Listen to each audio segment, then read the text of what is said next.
құрметті ұстаздар, сапаға жол атты коучингімізді бастайық. Барлықтарыңызға өздеріңіздің көңіл тілеймін. Ал енді бастамас бұрын мынандай керемет органайзермен сіздерге таныстаймын. Танысалар. Бір-бірімізге жағымды тілек айтып, сыйлықтан алып өзіңізге бір-бірімізге беріп отырамыз. Мен есімім Гүлназ, информатика мұғалімімін. Бөлме жайнап жүре беріңіздер.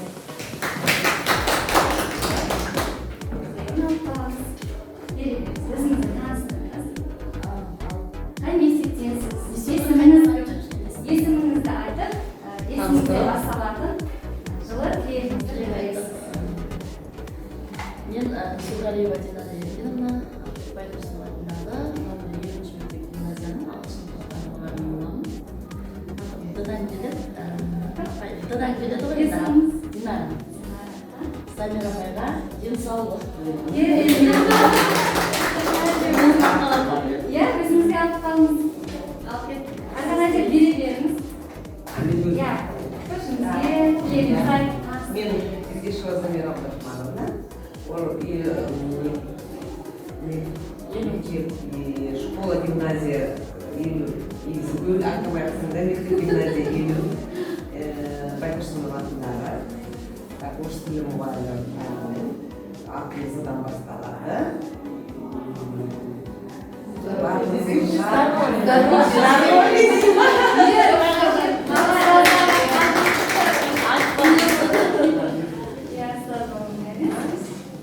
Nağız batırı diyecek olan ya.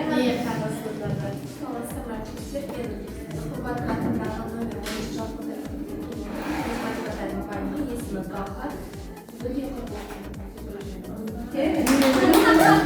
Одинаковые имена. Мен номер 42 Жалсол орта мектебінен келдім. Есімім Нұрматова Гаухар Абдумаликқызы. Мен тек Гаухар бөлме жайнап беремін.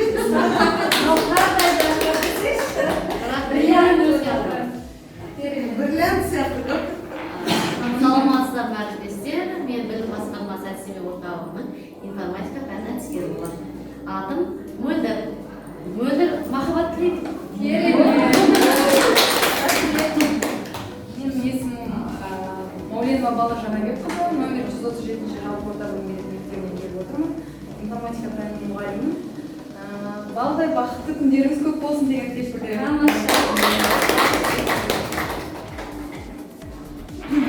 Сәлеметсіздер бәріңізге. Мен Сарқатова Дашқаны боламын. Номер 77-ші мектепте істеймін. Информатика пәнінің мұғалімі. Ақмар ауданынан Аспанымыз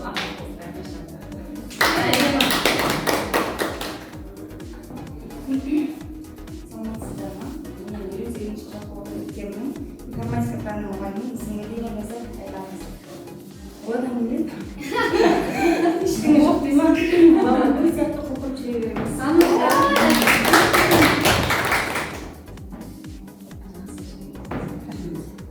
Саламатсыздар ма? Осы мектептің информатика пәнінің мұғалімі есімім Гүлжан. Сіздермен танысқаныма өте қуаныштымын. Есімім Гүлжан болғандықтан мен бәріміз өлдей құлпырып жүре берейік деймін. Гүлназ апайдың сабағына тек сәттілік.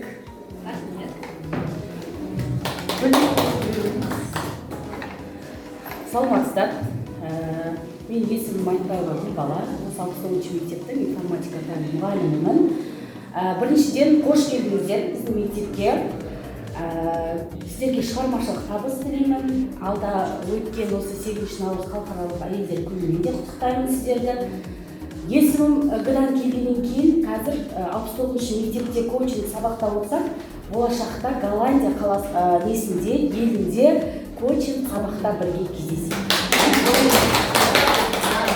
Қай сағат? Қай сағат? Менің мадил болды. Өзің таныстыр. Мектептің айтишник баласы. Молодец. Қасымбек Батыр Басбекұлы, 7-ші сыныпта оқимын. Келгендеріңізге көп рахмет. Қайратты болып жүреріңіз. Ал жалғастырамыз. Олай болса, тағы да қош келдіңіздер деймін. Жақсы белсене қатысып отырайық. Ал енді барлығымыздың мақсатымыз білім сапасын көтеру ғой. Бұл бір жұма болсын, мейлі онсыз да өзі ұстаздардың көрсеткіші оқушылардың білім сапасының көрсеткішімен анықталады. Сол үшін әр 90 сайын біздің көкейімізде жүрген нәрсе, жыл сайын жүрген нәрсе осы тек ОЖС демейміз, барлық жағдайда ойымызда жүрген нәрсе. Сол үшін не жасасақ та біз білім сапаға жұмыс жасағымыз келеді. Бүгін енді барлық кабинеттерді енді білім сапасын көтеруге арналған әдіс-тәсілдер көрсетіліп жатыр. Менікі кішкене бір өзгешелігі сынып жетекшілікке көбірек келеді. Өйткені пән мұғалімі ғана емес, біздер көбінесе сынып жетекші болып келеміз. Жалғыз пән мұғалім немесе, сол үшін де қызықтырады деп ойлаймын. Сынып жетекшілер бар ма арамызда? Өте өзекті мәселе, оқушыларым сыныбым жоғары нәтижеге жетсе екен, қалай көтеремін деген сияқты, қандай бір тұстармен жұмыс жасасам екен деген сондай сұрақ жүретіні ол анық. Енді оны қысқаша алғанда мен сапаға жол деп алдым тақырыпты. Жаңа технологиялардың білім сапасын көтерудегі үлесі. Енді кішкене сіздерден сұрақ қояйын. Ол бәрінде бар, тек ол ешкім емес. Не деп ойлайсыздар? Білім. Бәрімізде бар. Білім. Бірақ ол бізге емес. Білім бар. Тағы да қандай нұсқаларыңыз бар? Ары қарай жүре берейін. Кішкене подсказка. Түрлі техника, технология мен құрал қолдансақ та, ол бізге жетпейді. Қолымыздан келеді. Не ол? Тағы да. Интернет. Болмай жатыр ма? Біреу үшін зымырайды, Уақыт. біреу үшін өтпейді. Уақыт. Ана ойшылар ерекше. Бәрімізде бар, тек ол ешкім. Бәрімізде де уақыт бар. Ұстап қалмаймыз. Қандай техника қолдансақ та, технология, не деген дамып жатыр қазір? Сонда да бізге жетпейді, жетіп жатқан жоқ, былай қарап отыр. Біреу үшін зымырайды, үлгермей жатамыз, анандай істеп қалуымыз келеді, бәрін үлгергіміз келеді. Ал бірақ біреулер үшін өтпейді, бос уақытын өткізіп жатады. Демек, сіздер алтындай уақыттарыңызды бөліп осында келгендер үшін үлкен алғысымды білдіремін сіздерге. Рахмет.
Сонымен қатар мына жерде PowerPoint деген қазір біз презентация дайындаймыз ғой. Енді дайын шалдың үлгісі бар. Сайтқа кіретін болсақ, тіпті кірген форматта да көруге болады, дайындауға болады. Егер де интернет жақсы болса, оны қолдануға болады. Онда көрсетемін. Ал мына түрі кәдімгі телефонға көтеріңіздер, жүктеп, қалаған жеріңізге қолданып, креативті бір әдемі ойнайтын шаблондарды алыңызға болады. Өте көп мына жерде қазір іс жүзінде жасап көреміз. Осыған кірсеңіздер болады. Мынада бір қызықты бір жағдай, қазір оны көресіздер. Аударыңызға беремін. Мына жерде тізім берілген, бұл ақпараттардың бәрін сіздерге беретін болады. Ал енді серіктес сәтіне келейік. Мына жерде ойлы болсаң тауып көр, яғни ұлттық құндылықтарға негізделген. Мына жерде қалай ойлайсыздар? Абайдың қай өлеңдері жасырылған? Екінші қарасы бар. Екінші көзі. Түнгі. Қазір. Біріншіні айтасыздар. Жетсіз түнде жарға, керемет. Екіншісі көзінің қарасы. Үшінші ғашықтың тілі. Төртіншісі қараңғы түнде тау қалды. Бесіншісі Құлақтан кіріп ойнау. Керемет. Мақалды табыңыз. Екеу. Қосылды ма? Отандас. Отқа түсем кимейсің. Мына жерде сөйлеу бар, жылан бар. Жылы сөйлесін. Иә, жылы сөйлесе, жыланның жылан. Ал біріншісі отан. Екіншісі Екі қошқардың басына Симайды. керемет. Үшіншісі бір өзі. Жалғыздың үні шықпас, жаяудың шаңы шықпас. Тамаша. Өте жақсы. Төртіншісі керемет, тамаша. Жақсы. Мына суретті кім айтып бере алады? Жылқайыр ғой, қазақша жылқайыр, иә? Бұл жерде ұлттық құндылықтарға негізделген ғой. Ит жет қазынаның түрі. Жоқ, рет-ретімен айтып. Тышқан. Тышқан. Одан кейін тышқаннан кейін не? Сиыр. Қоян. Жылан. Жылқы. Өздерің жастарыңызды жаттамағанда айналаларыңызды. Жылқы. Доңызға не? Қойын. Жылқыдан кейін бар ғой, 500 жыл бар, иә?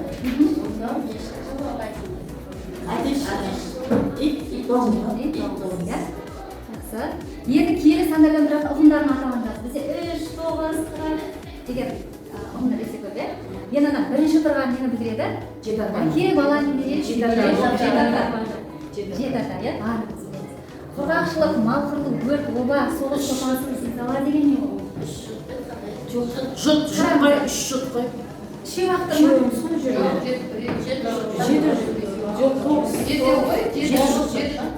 Жеті жұт. 90-ның кіруі, киіктің матауы, мұздың қатуы, айдың тоғамы, бүркердің батуы, айдың жаңаруы.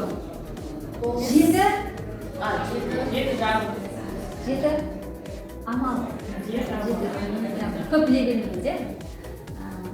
Төртіншісі, ержігі, сылға ел берген мылтық, ақыл, білім, ерлігі, рахметті деп жүріп. Жоқ. Жеті қасына. Білім жүріңіздер. Оқушыларды жақсыларыңыздар болады осы нәрселерді. Ақыл жүректі еген 100 ғой. Ақыл жүректі 3 Жақсы ма? 3 қуат. Қуат. Білмейтіндеріңізде кездесіп жатыр, иә? Білетін баласыздар. Олы жасылдарыңыз 3 өте оңайлы. Ал мынау не екен соңғысы? 7. Адамның басшысы ақыл дейді. Жетекшісі талап, жолаушысы ой, жолдасы кәсіп, қорғанысы сабыр, қорғаушысы мінез, сынаушысы халық. 7 не екен? Өсиет сөз бар. Жоқ, 7 жетелейтін нәрселер мұның бәрі. 7 жетекші. Наклейка. Блокноттарыңызды жазып қойсаңыздар болады. Сіз ұлағатты ұстазсыз. Сіз ерекше жассыз. керемет ұстазсыз. Керемет ұстазсыз. Сіз ерекше жақсыз. Ұлағатты ұстазсыз. Сізден мақтанамыз. Керемет ұстазсыз. Жаңа айтып кетуді ұмытып кетті. Айтып кетсек, жаңа мен сіздерге ақпарат бердім ғой біраз, иә? Сіздердің сөйлегендеріңізге мен бағаладым. Осындай оқушыларға да мынандай бірде қолыңнан бәрі келеді, ақылды, деген ерекшесің, сенен мақтанамын деген сияқты оқушыларға да жасап қойған. Сіздер үшін жасадым. Ал енді жаңа менің түсіндіргеніме сіздер маған бағаласаңыздар болады. Әрине бұл әдісті оқушыларға қолдана аласыздар. Мына жерде өзіміздің смартфонымыз, айлығымыз түсетін мына жерде Халықбанк, Каспий, негізгі көп қолданатын приложениелеріміз бар. Және мына жерде электронды почта. Маған хаттарыңызды маған жазсаңыздар. Стикерлер қабылдаңыздар. Жаңа тәрбие және білім бағыты бойынша сіздерге айттым ғой. Сіздер үшін пайдалы болды ма? Болған екен. Кері байланыс берсеңіздер болады. Менің қолданып келе жатқан әдістер. Жазсаңыздар, мынаны салып отырамыз.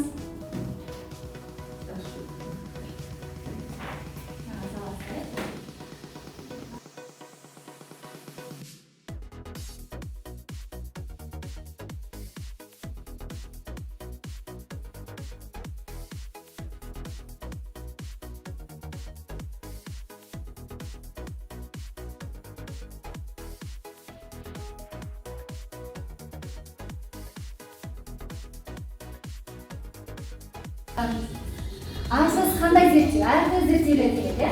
8-ші сыныпта PISA деп жатады. 14 жарым жас аралығында. Айсыз қатысың, жастау арасы. 13 жарым жас пен 14 жарым жас аралығында. Мінекей көрдіңіздер ме? Айсыз десе уже біле бересіздер, яғни оқушылардың компьютердің ақпараттық сауаттылығын тексеруге келіп жатқандығын біліп отырасыздар, иә? Болашақ компьютерлер. Қабылдау керек дейді. Енді ол бізге ақылы нәрсе, бірақ енді біздің қазақстанда ондай. Мына ручкасын ұстайсыз, сәуле бүйтіп, мына жерде бүкіл ішкі құрылыстарында жүріп жатады. Сөйтіп тағы бір минуттың ішінде бүкіл денсаулығымызға айтып береді ғой. Кәдімгі шығарып береді. Оған жету үшін біраз кванттық деген столды көрдіңіздер ме? Кванттық деген стол өте жылдамдықпен есептеп береді.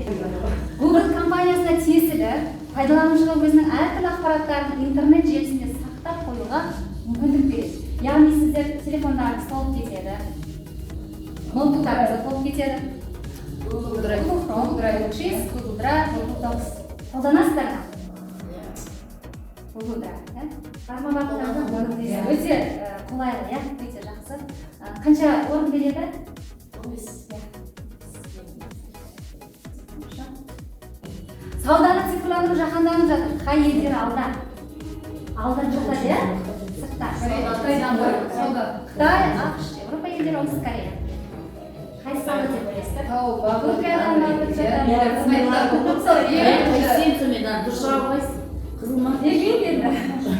Қытай депті ғой.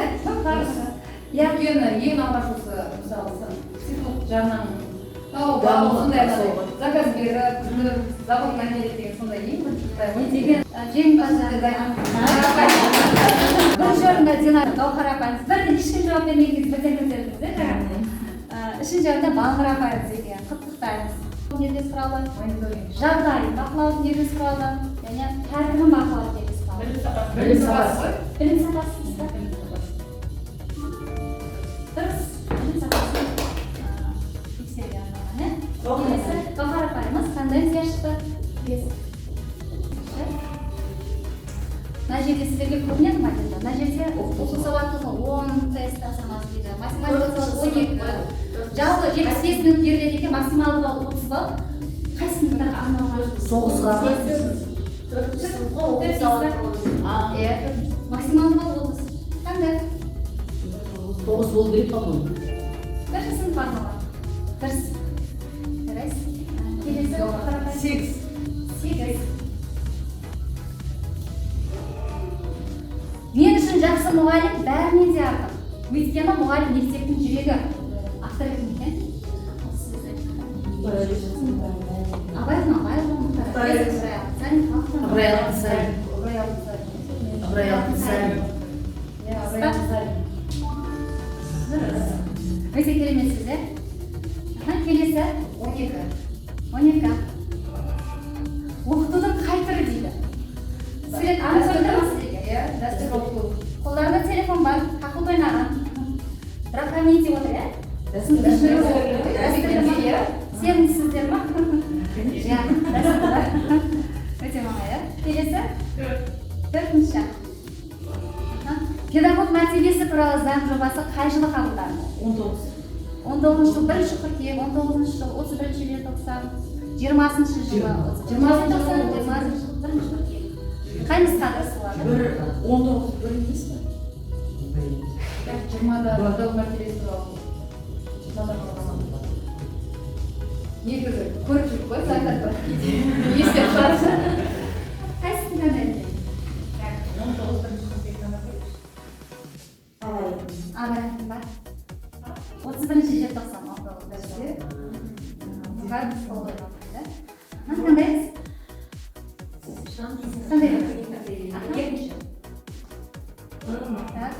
Мектеп негізі қай жылы қаланған? Біздің мектеп сіздер білесіздер ма негізі? Бюджетке батыстар ма? 7 жыл болып қалды ғой. 2017, 2012. Ескі мектеп Жаңа ғимарат. Ескі мектеп қай жылы қабылданды? 2017-де негізі бір қабатты мына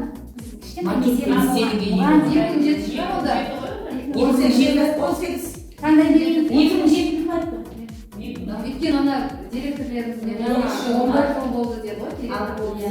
Сонда логика қоймай Керемет. ескертпей қой. Білмесе де примерно жобалауға болады. Келесі.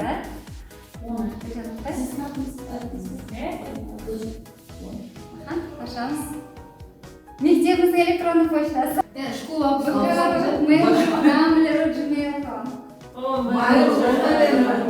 мектептердің барлығында білмеймін енді, барлықтарының почталары білім алатын боламыз. Иә, сол білім аласың деп жатыр, біз мектепке мейл деп жатсыз ба? Күнделік кездері болады. ББЖМ тестілеу жыл сайын орта білім беру ұйымдары базасында қай айда болады? Сәуір айында. Сіздер ма?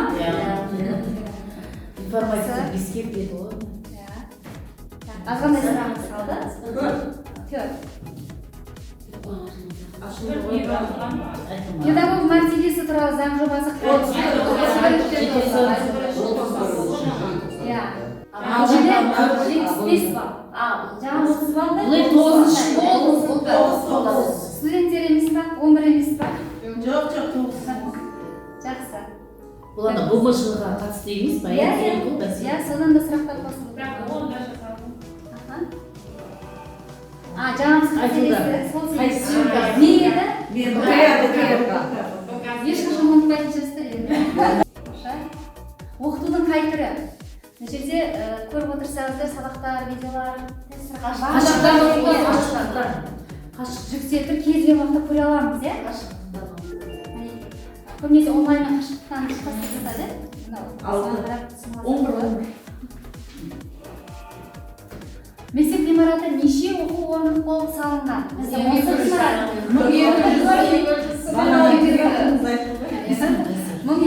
орында. Бір сұрағымыз алған екен. Мектебіміздің бірінші басшы Гүлшат апайдың туған күні қайда? Наурыз айында. Жетімдеріңіз бар ма екен? Наурыз айында. Қай күні? 20-шы Енді сіздер біліп алыңыздар, наурызда осы айда жақындап қалған екен, иә? Сіздердің фотоларыңызды сіздерге шығарып берер едім. Бірақ сіздерге просто идея, сілтемесін бере аламын. Осындай мүмкіндіктер бар деп айтқым келген негізі. Артында өзімнің ұстаз туралы төлемін. Сіздерге сыйлық. өзі шығарған Өзі шығарған сөйтіп. жазушы, мұғалім. Идея деген болып жатыр. Иә, 1 миллион алып қайтты. Өткенде ашық сабақта кіретін ұстаздарында шығарып дайындап қойған. Сол кезде бәрі қуанып жатыр. Осыдан бірақ та бір біздің апталығымыз болған апталығымыз кетті. Ұнады ма сіздерге? Не $100 бақсы ой баласы, иә? Электронды Кері байланысы бере салайын. саламат иә. Ал жарайды жинап шығайын. Саламатсыздар хаттарыңызды. Ұнады ма мына айтсын сіздерге? Сол қазіргі оқушыларға. Рахмет. Өте бір ақ жарқын сондай күшті ақпарат келген екен сабағыма. Өзіңіз сияқты ғой? Иә, өзіңіз сияқты. беріп қойдыңыз ба? Мынандай да түрі бар екен, презентация жасаудың. Бірақ сіздерде интернет қандай жетпейтін болу керек та ода. Егер де кабинеттеріңіз экраны зырылдап тұрған болса, интернет күшті қылып жасап алуға болады. Мына жерде emails деген, сіздерге көрініп тұр ма? Emails деген emails.com-ға кірсеңіздер, осындай бет ашылады. Презентацияға кіретін болсаңыздар,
айтқым келіп тұр.